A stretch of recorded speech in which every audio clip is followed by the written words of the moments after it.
morning, dear colleagues. Thank you for joining the second day of the Business Analysis and Product Management Conference. My name is Alexandra, and I'm going to help our speaker Gennadii today to facilitate this session. So first of all, let me introduce our expert and speaker of today, Gennadii Kobzar, Senior Business Analyst from EPAM Kyiv, Ukraine, and his presentation, Passive Aggression in the Business Analysis Practice. First of all, before we start, I'd like to mention that the session is being recorded and the recording will be available later on our YouTube channel. Links to the video you'll find on Community Z platform under our speech. And also just to note that all the participants are muted, but you could post your questions to the speaker using the Q&A chat on the right side. And please vote for the questions you like most, because we'll answer the most liked questions in the end of the session. We'll dedicate about 10-15 minutes at the end of our presentation, and all questions that will not answer you'll find the answers on Community Z platform later on. And we'd like to encourage you to post your questions with your names visible, not anonymously, because there is a competition on the conference for the best question. And good luck. I'll pass to Gennadii. Let's start. Thank you. So, hi all. Today we'll be speaking about passive aggression in BA's practice. It's very common. So let's get started. As Alexandra mentioned, my name is Gennadii Kobzar. I'm a senior business analyst for digital engagement practice at EPAM Kyiv, and yes, very good notice. So everything you will be finding here are based on true events mostly, and all coincidences are fictional. Okay, so today's agenda, we'll be talking about what is passive aggression itself, what are the roots of such behavior, what are the types. We'll be talking about personalization a bit, and a bit of fun. So what is passive aggression? Passive aggression, or passive aggressive behavior, is a behavioral pattern characterized by an act of passive hostility, indirectly aggressive rather than directly aggressive. I guess everyone from the audience have faced such behavior at least once in the entire career, I guess even more. So let's go to the roots. What are the roots of such behavior? Firstly, it's feeling insecure when your partner or colleague can be triggered to this behavior because of some self-defense for some situation or obstacle. So when, or maybe you actually, when you feel feeling insecure in some audience, in some meetings with some people, maybe some stakeholders, you can intentionally or unintentionally feeling insecure, and in this case you can be passive aggressive. Then of course it's fears, and fears may be part of deeper complexes related to the matter, so it can be different purposes. Then dissatisfaction or anger is a reaction for unpleasant events that cannot be communicated directly. So for example, you are participating in some meeting and you are personally dissatisfied with some decision, but depending on the audience, so some management, senior management level, etc., or some other obstacles, you can't directly tell everyone that you are not satisfied because the idea is bad, the decision is bad. So in this case, you may be overreacting as a passive aggressive. Then exhaustion. So it's a simple, straightforward reaction. It requires less effort to handle obstacle. So when you are tired, you won't be trying to find the best solution. You just You can be just passive-aggressive, yes, because of this tiredness. And the last, it's simple impoliteness, unconscious reaction without aggressive intention. So it's maybe without any roots, I would say. So your partner or colleague or third party, counterparty, maybe just impolite. So after the roots, so we have this layer of roots. After this layer of roots, we can classify them into the types. So basically, it can be classified into three types. The first one is verbal hostility, so gossip, sarcasm, non-appropriate jokes, teasing, tough criticism. And I guess it's a most common type of a passive-aggressive, and I guess everybody face it in any company, in any discipline, and in BAs, of course. So some gossips when some people create gossips, some non-appropriate jokes, criticize a lot of some ideas or decisions. Then it's relational hostility. So it's a bit another reaction. It's non-visible action, social exclusion, ambiguous behavior, or negative surprises. We will discuss later about examples. And hostility by the actions or self-actions, I would say it's more about procrastination, denying personal responsibility, blaming, resistance, and as an outcome, inefficiency. At this point, I would ask you to go to the menti.com and open presentation, Mentimeter, and you see the code in the chat as a first message. So we'll try to make this presentation more interactive. So if you can find and can log into the site and use this code 372453, please like or click on like or heart icon in the right button, so I can see that it's working.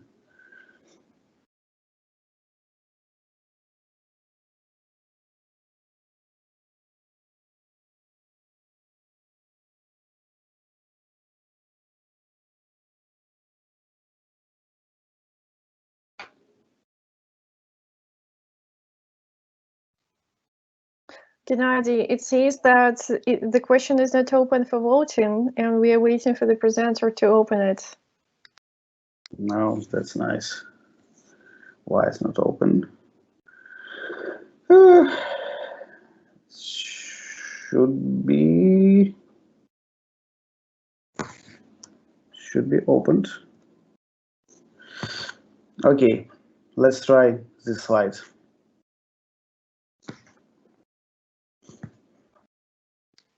It actually works now.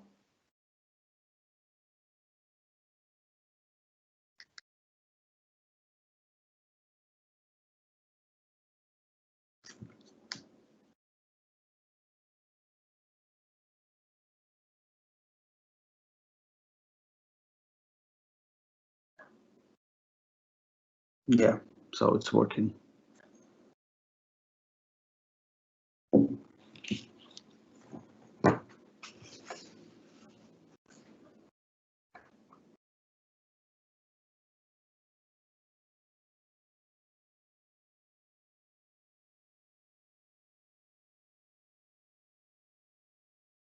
Okay. Okay, sarcastic comments about my work, questions with humiliating intonations. Yes, I recognize myself. Being an only lady in the team of men is hard, for sure. Sarcasm, sarcastic comments. Okay, so sarcasm, as I see, is the most common behavior. Not academic BA. Yes, we will talk about that. Gossips, engaged practice, types of hostility, part of work life. Type, for example, is blaming others for no results, sarcasm, imposition. Okay, so I see that it's very common. I mean, passive aggressive in the BA's practice.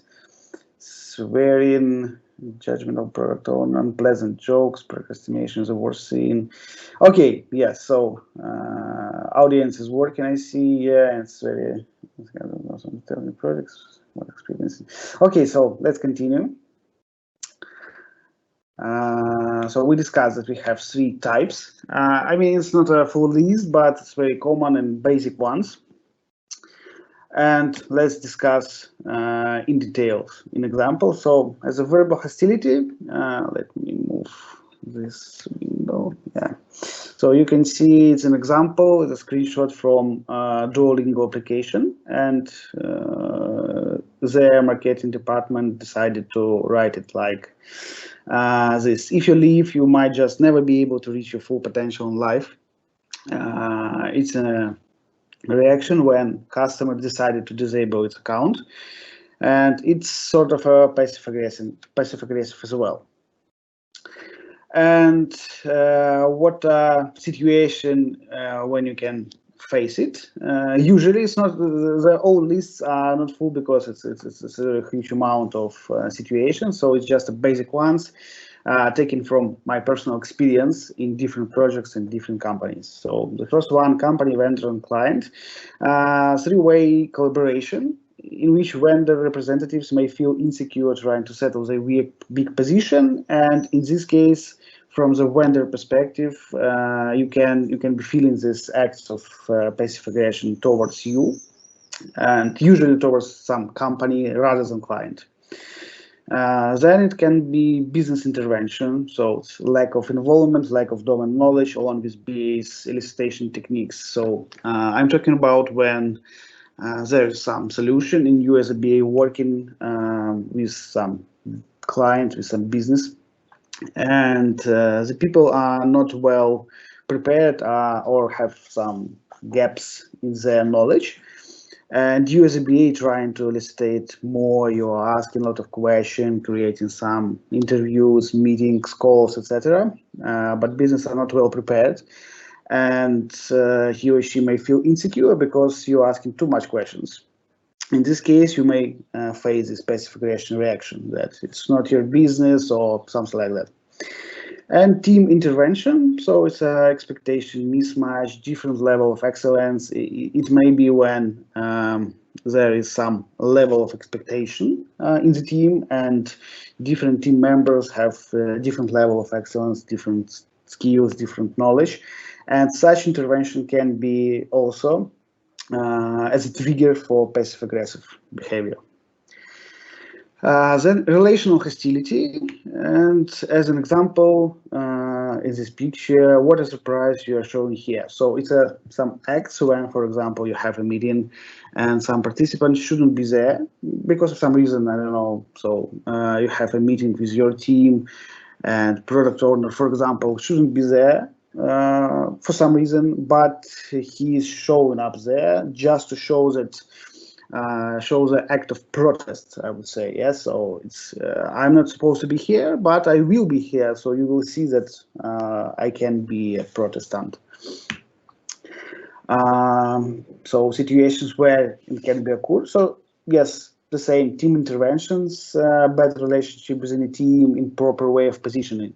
I don't want to fit, so I'm better than others, or yes, usually it's something like that. So I'm better than others. I won't be fitting to the team, to the ideas, to the concept, to the mission of the team, etc. Then vendor interventions. It's ambiguous positioning. It's me who had managed everything. For example, when you are making some part of the work, the crucial part of the work, and then vendors accepting it, and then vendor is presented into the client, for example. And in this case, it also may be like this. So it's me, I mean vendor, who had managed everything, even if it's not the truth. And hostility by the actions is also most common. Like short examples or work from home issues. Sorry guys. Okay. Yes, it was not my task to perform, it's John's one. So we are trying to shift responsibility. I'm sorry, I guess it will be finished soon. Yeah, great. Then it's his fault. So yes, we're also trying to shift responsibility. Or example of inefficiency. Grab the mic. Do you even know how difficult it is? I need 1 more week. So it's also part of shifting responsibility, along with inefficiency of, in this case, of a BA, for example. Situations, team intervention, skill level mismatch, ignorance, and from client interventions, from client perspective, usually it's shifting the responsibility or self-affirmation. So when we discuss the roots, and when we classify the types of passive aggression behaviors, let's go and personalize them. It's the most interesting part. I hope my neighbor will finish soon. Okay, so personalization. I classified it into 3 parts, but it's not, the list is not full, of course, and you can reclassify it by yourself. So it's just my vision. The first one is peers, and by peers I mean management, subordinates, and team members. Then stakeholders, direct clients, representatives, vendors, and POs, and family. Family members, of course, currently, according to our work from home situation, it's also a very good point. So let's discuss in particular. So this is a casual reasoning pattern. And yes, you can see some, maybe you'll recognize these quotas in your practice as well. So you won't do it in time, right? So it's a lack of a trust, or am I thinking right? You'll skip the most valuable meeting, or let's simplify that we are speaking with the BAs. It's very common for non-technical BAs.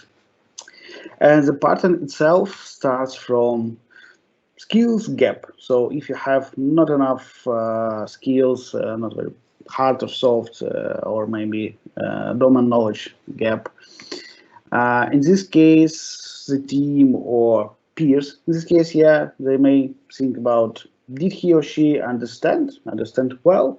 So the seed that can grow, and the next step of this, it's an ambiguous role for some project.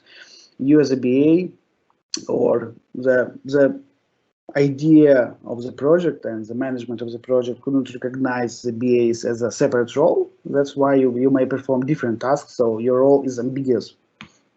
And peers can ask, what is his or her area of responsibility, for sure. So it's very hard to understand why, what are you doing, and it can grow up to the next level, unclear outcomes. So do we really need that? So your ambiguous role may face that you are doing different tasks, and each task generates some outcomes, some artifacts, some documentation, maybe that is maybe not necessarily needed in this project, or it's not positioned well. So unclear outcomes can grow into unclear positioning. And the question, do we really need that? I mean, documents or artifacts can grow up into, do we really need him or her? So as a BA. Clear positioning then can grow into wrong perception. That can be, is he, she a professional? Because that outcomes are not clear, position unclear.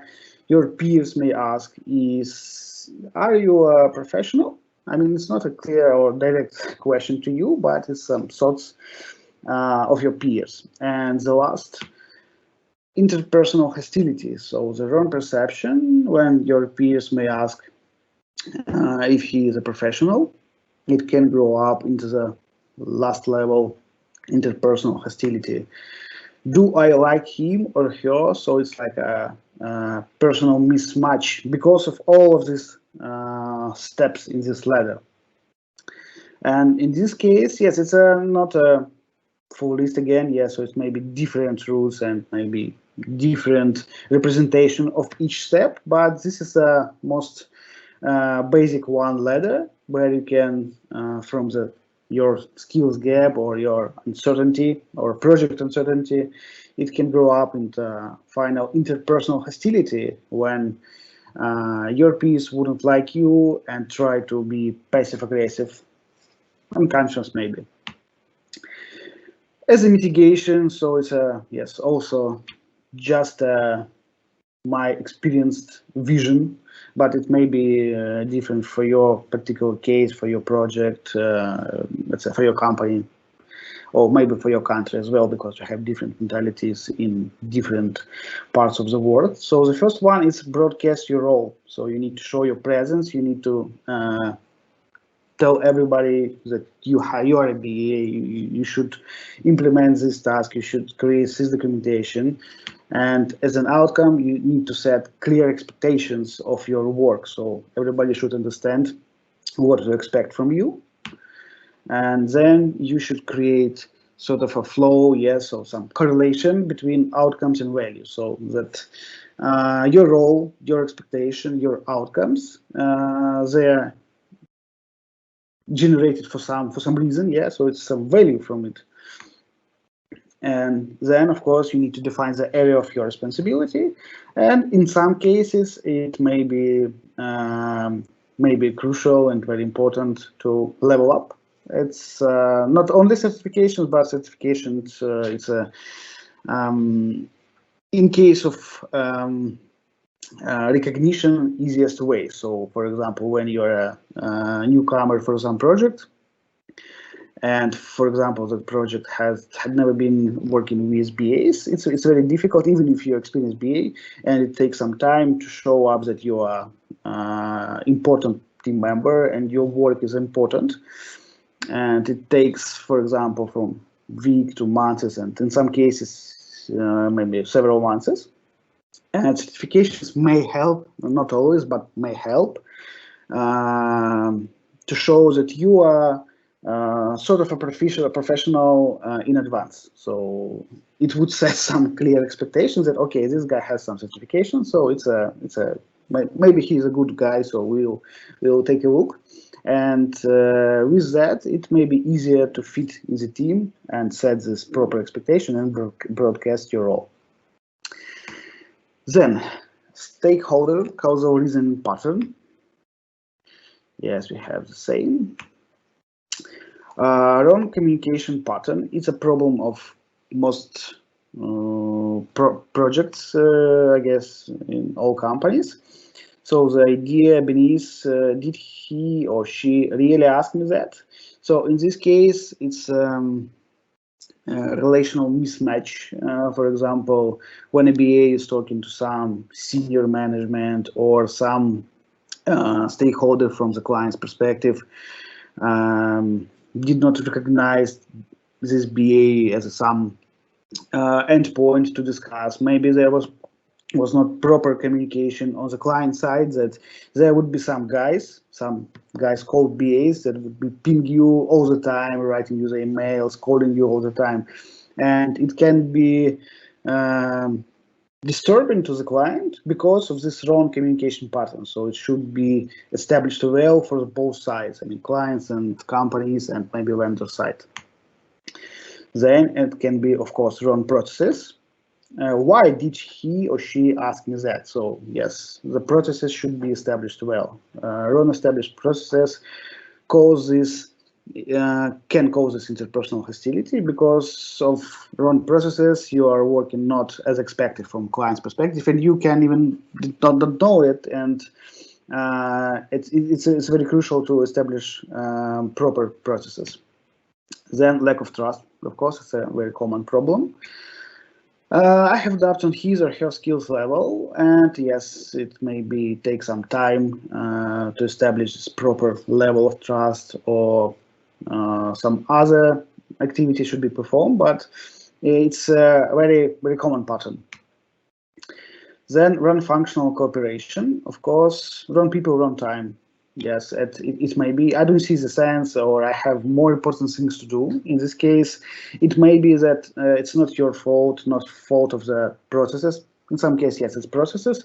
But the idea is that you're working with the wrong people, and it's also very common, and it takes some time to get and to say and tell it to the management that we need to make some shifting, we need to switch to communicate to other people. For example, it may be when business is completely in technical, but the task we are performing as BAs is very technical. In this case, it's a disaster because they try to understand, but they can't understand it. And it's very hard for us, for BAs, to tell them the idea of what we are trying to elicitate. And the last one, responsibility avoidance or fear of mistake. I have no clue about that, but you should. So the idea that if you're asking some very detailed or very technical stuff, you need to be aware of it by yourself because you are a BA and we are paying you.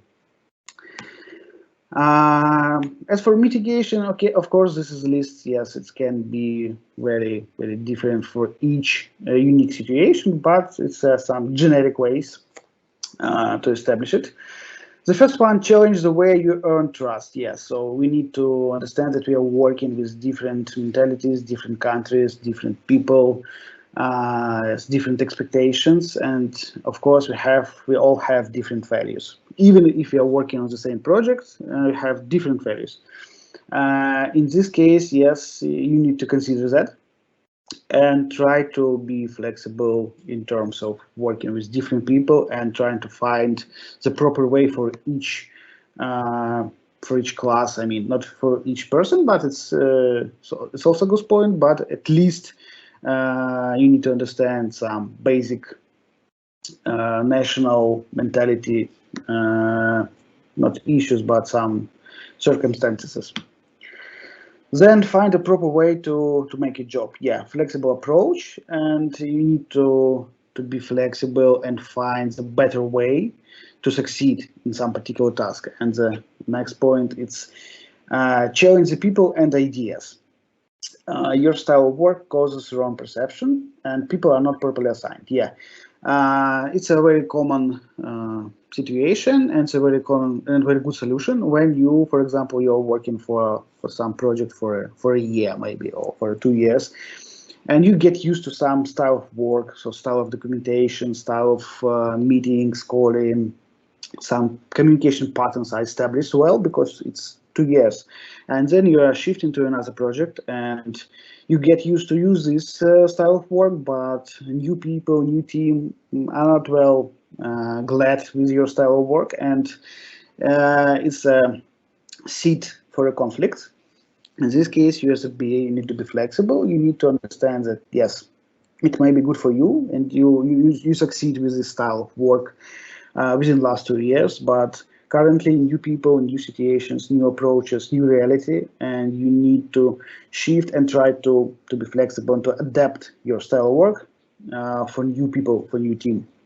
And from my experience, it's very difficult for some BAs because they like get used to the things that their style of work is just perfect and everybody should align on it, but it's not it's not the case. And yes, let me shift. Yep. And the last one, encourage direct, unambiguous communication. Yes, so the less we are talking with clients, the more doubts they have, even on some small matters. So encourage direct, unambiguous communication means so call instead of type when reasonable. It's a very good point. The idea not to have as many as possible meetings because it's very time consuming, and I don't like some meetings that should be emails instead. Yeah, but for some reason, if for reason of establish proper communications, it sometimes makes sense to, if you have some small question or just to confirm some small stuff, it's easier to just to call and spend 2 minutes for a call rather than type an email. Yeah, email may be more comfortable because you just typing and working on other tasks, and call requires some preparation for your English, and you need to, for example, ask your counterparty, is it possible to have a call right now, etc., etc. But from relationships, from communication pattern, it's good because even this 2 minutes call, and if you have several ones within a day, within a week, it's help you to establish proper communication with this particular client, with this particular stakeholder. And the last one, family, reasoning pattern, and currently according to the work from home mode, in our new reality in all over the world, it's very crucial as well. And I guess according to the noise I had, I need to add another slide that is not family but neighbors. Okay, as for family, we have different vector. I don't see the value. It's a very common issue when your family members are not, in this particular case, we are talking about VAs, are not IT people. And in this case, it's very hard to understand what are you doing, what is the outcomes of your work. Then it's lack of information. I don't understand the idea. So even if you try to discuss, so it's very hard to understand and to describe what are your work is. Yeah, so it's BA. What is BA? I'm gathering requirements. What requirements? Why do you gather? What what for? Why only you can perform it, etc., etc. So lack of information is also may be crucial. And the last one, inaccurate perception. Like you're just sitting here, and yes, we are not working like on some plants, etc., on the streets, and from your family members, and maybe just like I think he or she is faking. In terms of from other perspectives, from non-IT people, when you're sitting in front of your laptop, it may be just like, okay, you're just sitting and looking or watching YouTube, looking for some memes maybe, or just clapping. And yes, for this we have just a regular and general ideas, and I guess you can see the same or similar in some others meetings or some others videos regarding how to plan your work from home work properly. Yes, so it's plan your daily activities, describe your discipline. So the main idea is it's not just a keyboard clapping. Then communicate more. Of course, you need to just talk. As the similar as we have for stakeholders, we just need to call more. In this case, you need to communicate more. And do not forget to switch to relaxing mode to avoid the roots that we discussed on the second slide. That was called as exhaustion. So the idea is to relax. And yes, so the last one, it's a bit of a fun, and passive aggression may be helpful sometimes. So it's not about to be anger or some dissatisfaction, but sometimes, yes, it may be anger, but in a very friendly way. Like you can see on this picture, yeah, just speed up a bit. Yeah, so this is some of examples that I met across the internet. For example, on this screenshot, it seems that you are select some free option on the site and decided not to pay for some subscription maybe. And so URL is telling us that thank you non-buyers. So it's also an act of passive aggression actually, but it's in a friendly way. Easter egg for an IT developer. Okay, the next one. Please keep the door closed. Thank you. So some guys very anxious because of the open door, and some colleague decided to throw him. Please don't use Comic Sans. We are Fortune 500 company, not a lemonade stand. And the last one. Yes, 1 trip salad bar. Thank you very much. So yes, so I guess the owner is anxious because of customers paying only for one trip, but taking a lot of salads everywhere. So it's also an idea, and I guess such way of representation, I mean, this passive aggression text in front of customers, it's not harmful, but people may think that, okay, maybe it's too much, okay, I will take only one. But maybe it's not helpful, who knows. And I guess in this regard, we can summarize it as everything has a reason. So each behavior have a reason, and everything could be managed in a proper way if you understand the whole flow, the roots, the types, and what causes it. And stay tuned.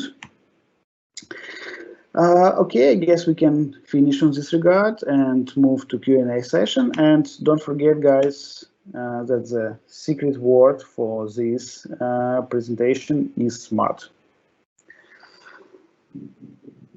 Okay, Alexander, I guess we can.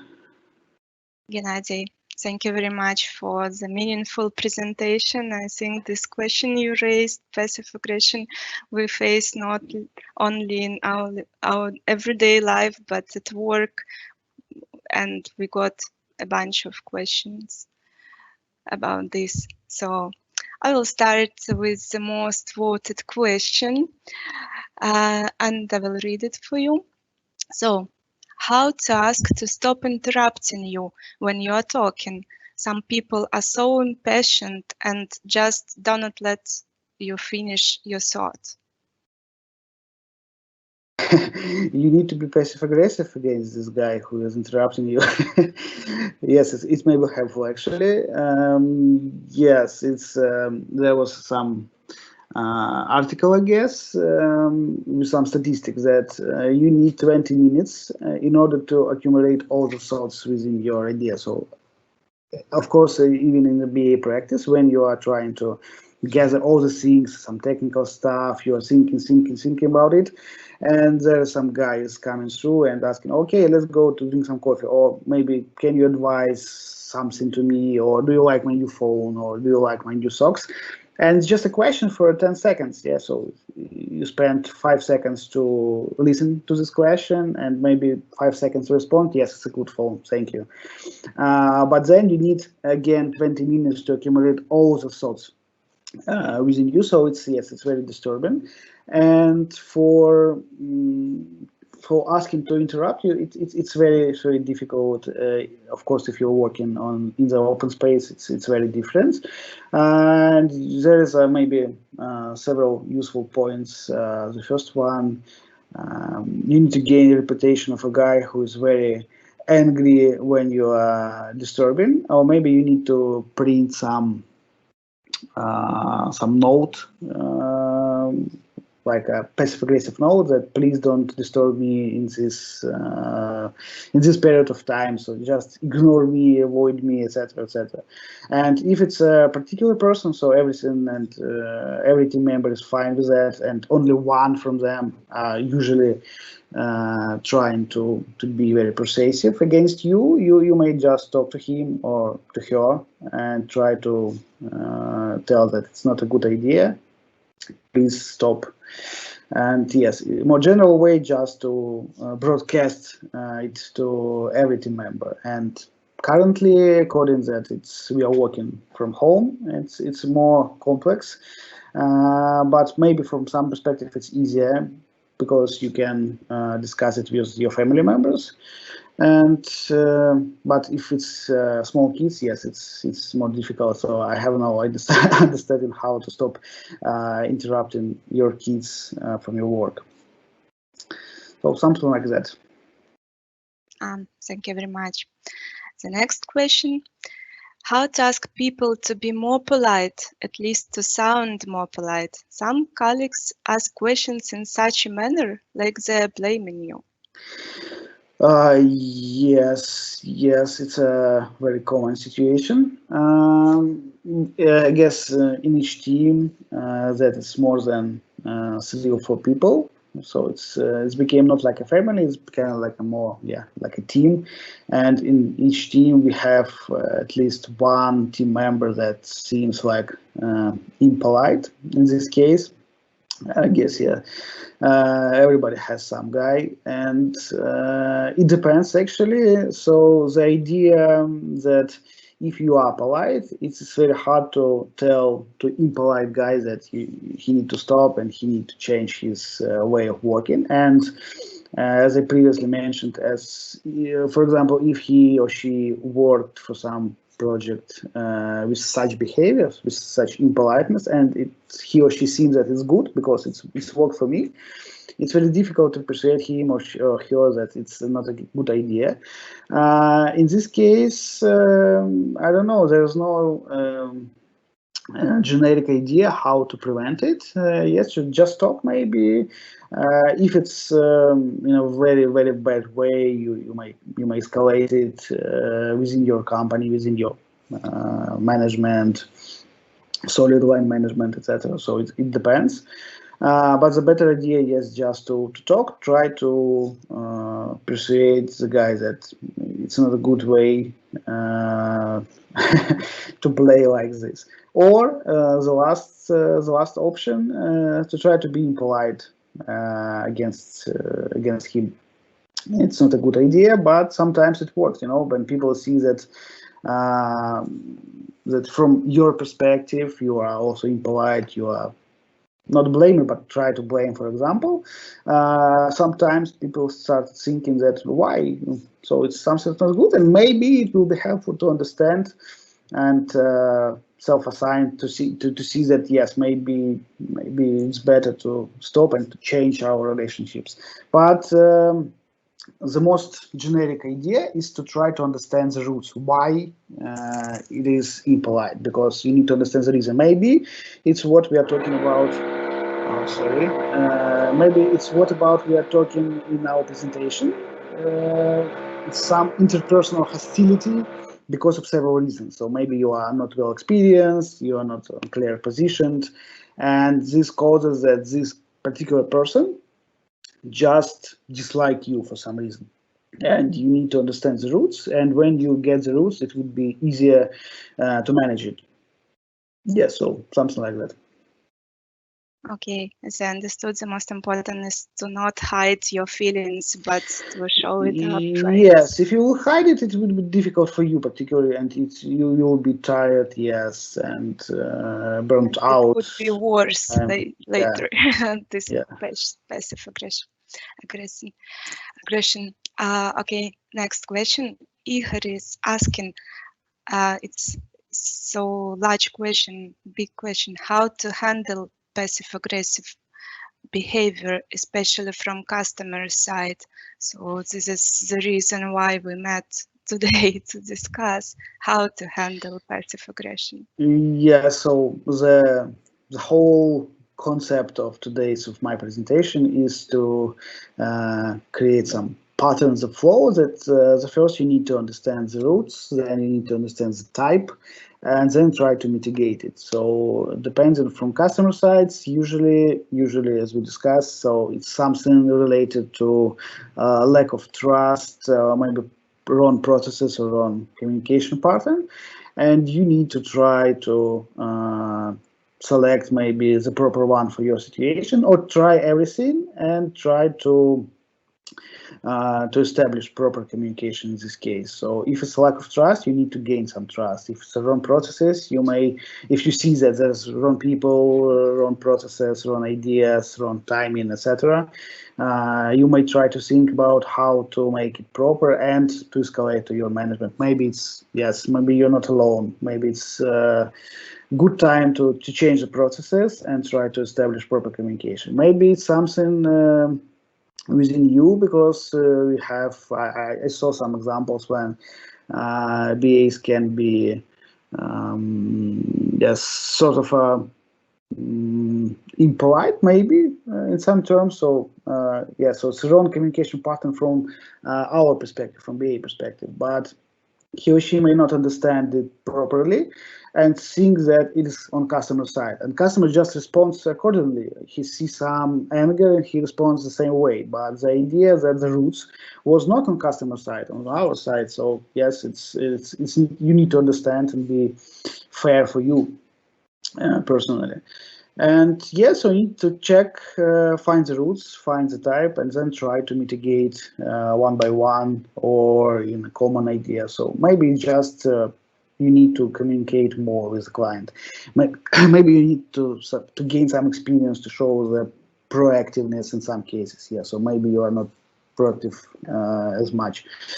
So it depends on the specific project, on specific idea, specific people, or maybe it's just behavior of the client. So he just may be impolite in this case. So Yes, maybe it's time to change, to shift something, maybe to shift people, to shift streams, or maybe to change a project for some reason that may be helpful as well.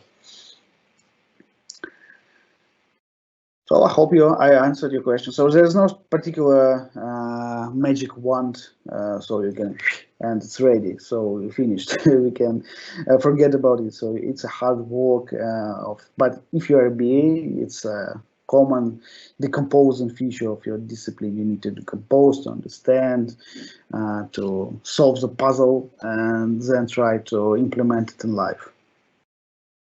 Yeah, that's true. Yulia is asking an interesting question. What do you think about the other side of the coin when you unintentionally become aggressive yourself? As example, because of feeling insecure. Yes, it's one of the rules. Yes, it can be unconsciously because you are in the wrong place in the wrong time. And yes, you can be feel anger or dissatisfied or just feeling insecure. And it's a normal, not a normal behavior, but it's understandable and predictable behavior because we are all humans, and it's idea of how we interact with others. For some reason, yes, it's a good starting point to understand that why it's causing. For example, I am sitting in some new meeting with a lot of new guys that are not well prepared, for example, I don't know, and I don't get why I'm sitting here and I'm feeling like not good because yes, I'm feeling insecure, and I can respond aggressively just to like a self-defense mechanism. And in this case, the starting point is to understand that yes, I was aggressive in this meeting because I felt insecure because people I knew because they are not prepared. So when you will understand that the reason that you were aggressive, then you understand the reasons why you were aggressive. I felt insecure, and then you can create sort of a mitigation plan. Okay, so next time, even in such situation, I try to be more polite or try to hide it because yes, it's very difficult to feel secure when you are feeling insecure. Yes, so and with some obstacles or some situations, some people or some places maybe. In this case, you just need to understand the reasons that it's not about just to be aggressive, but there is a reason because why I was aggressive. And if you understand and you're fair enough with yourself, then you can create a mitigation plan that, okay, next time I will try to be more polite. I will try to not bother people, even if I'm feeling insecure. Or maybe I try to avoid such meetings. So I understand that such situations make me feeling insecure. So I will try to avoid these situations in future. Or I will try to be more I will try to maybe in other case on the flip side, maybe I will try to engage and arrange a lot of such meetings where I'm feeling insecure, so it's out of my zone of comfort, and in some time I will be more prepared to it. Something like that. Thank you, Gennadii. Yulia also is asking how to understand what of your features provoke what type of behavior, how to distinguish real aggression from just personal perception of the situation when your previous experience makes you think you are attacked, but in reality the situation is normal. Yes, it's a very good question. You need to observe, you need to, yes, compare it with your previous experience. Observation, yes, is a must. And yes, previous experience, I will be passive aggressive against my neighbors. Not only passive, I yes. guess. And previous experience may be harmful in this case because, yes, you get used to. But how to distinguish? It depends on your way of work on this matter. For example, you may try to talk, or you may try to observe, or may to compare, or may to try make some changes in your communication pattern and to see whether it helps or not, whether the vector changed or not. From my experience, it depends also on mentality. So, for example, when you're working, for example, Europe or maybe England, I mean UK, it's very hard to understand whether it's there is no passive aggression at all, even if it exists, but you can see it because it's not the way that UKs respond to some situations. But from other perspective, or for example, with Ukrainian clients, it's more direct, so you can see it. And sometimes it can be just a bad mood of a customer, for example. But yeah, so there's no magic wand how to understand it. And you can exclude some features, as you mentioned, and just to shift, okay, try this and avoid this. Maybe yes, some idea or some calls, maybe some topics, or maybe some techniques you use. So, for example, if customer is an introvert, so it's better to send him an email or some interview or some questionnaires.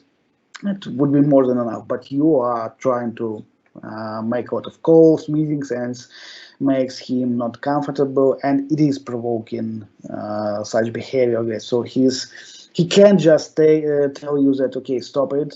I want email because subordination, client, companies, relationship. So he understood that he needs to respond, but he don't like it. In this case, you need to try to change some communication pattern and to find the trigger that caused it. So, for example, you change the calls for a question as it helps, okay. Or maybe you change the time you're calling. Maybe you're calling or you arrange meetings in early time, and your stakeholder just need to take some coffee. And then respond to you, and you're calling too early and he's angry about that. So the main idea, as I think, try to shift, try to exclude and include some features, and to see how vector is changing, and then you can recognize what exact feature is triggering, and then you can exclude it or change it for some new. That's the point. Great, thank you. Another question, do you consider cultural differences when speaking about managing passive aggression? Yes, for sure. It's very. If I would create each methods of mitigation for each country, it would be very long presentation. But for sure, yes. So my mitigation plan was like a generic one that should fit, but it won't fit for sure for everybody. But from my perspective, it should work with all types of mentalities. But for sure, yes, cultural differences is very crucial. So, but I guess that we all be, if you're working on a project with some other cultures than yours, you should be prepared. If you're a newcomer, I guess some management or your peers should help you and give you some knowledge transfer of, we are working with, for example, United States or some Europe country, and we have these preconditions to be considered in your communication partner for sure. So my point is that they are generic, but of course, you need to polish them based on your particular country, your particular project, because it's very crucial. Yeah, you need to be very specific in your communications, your words, in your sentences, in your behavior, in your gestures. I mean, there's a lot of plenty of things that you should consider, depending on cultural difference for sure. But what was presented in presentation, it should be like a generic one. So you need to adapt such ideas to your particular country for sure. Thanks. A question from Karina. How to calm down senior colleagues? There are some circumstances like the end of the sprint when people start screaming and yelling all the time, and when it's over they smile and say that we all did a great job.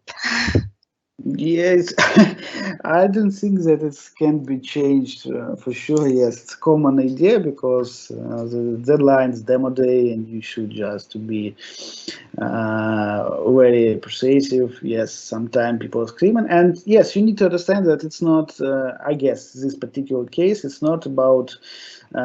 Yes, it's also sort of aggressive behavior, and it has some roots for sure, like feeling insecure because time is flying and we are not ready. So let's scream, and it's very, and yes, for some reason, if the colleagues are senior and you're like a middle BA, for example, or not senior enough, so they may not take into consideration your opinion. Yeah, so okay, you will be, when you will be senior, we can talk to you. So it's also common behavior.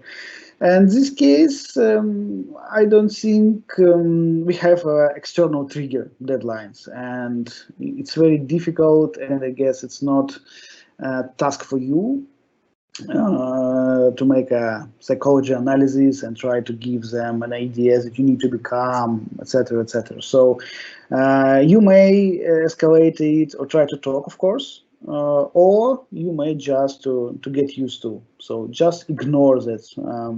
3 days before sprint end, just ignore these guys in terms of their screaming, yelling, etc. So you need to be prepared for it. Or you can try to mitigate, but on all of my projects, I see the same situation, and usually it's like a it's not about to be personal hostility against you. It's personal hostility against project and against deadlines because of feeling insecure. So there's no idea how to fix it. And for sure, if there is some senior management could affect and tell that, okay, guys, you need to stop because it's a wrong idea, wrong atmosphere within the team when you're screaming and guys are not good with that. You may go this way, you may just talk with them, but I guess it won't be effective.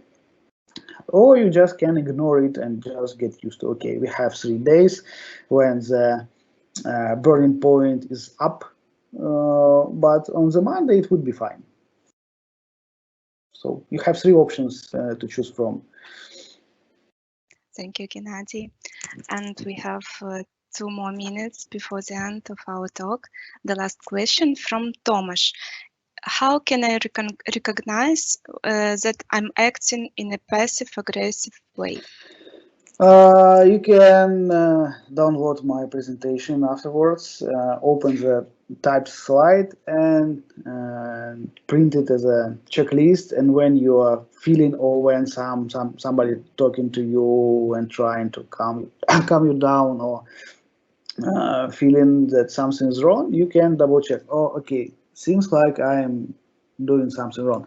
Or your peers will be telling you sometimes, or when they will be tired enough, they will ping you and tell you, Thomas, you are passive aggressive. And then you also can open the presentation, open the types and see, okay, am I creating or generating gossip? Yes. Okay, maybe I'm passive aggressive. Okay, am I creating non-appropriate jokes? Yes, sometimes. Okay, I'm passive aggressive. So the idea, yes, to have a checklist, I would say, and then to understand that, to be fair with you. So sometimes this joke is appropriate, but sometimes you understand that this joke is not appropriate well enough to this particular situation, but you really want to say it. And in this case, was your act of passive aggression. So you somewhere in the hood, you understand that it's not a good idea to joke like that. It's not a very crucial, yes, so it's some boundaries, but you may avoid it, but you won't avoid it. So this is your act of passive aggressive. So whether peers will tell you, or family members or stakeholders, whether you will try to double check it and be fair with yourself. Gennadii, thank you very much for your answers and very interesting discussion. All the rest questions we'll answer in our discussion chat on Community Z platform. I've added all the links. Please vote for our speech of today. I hope all of you enjoyed, and thank you, Gennadii. and all the attendees for coming today. Have a good day. Goodbye. Thank you. Bye.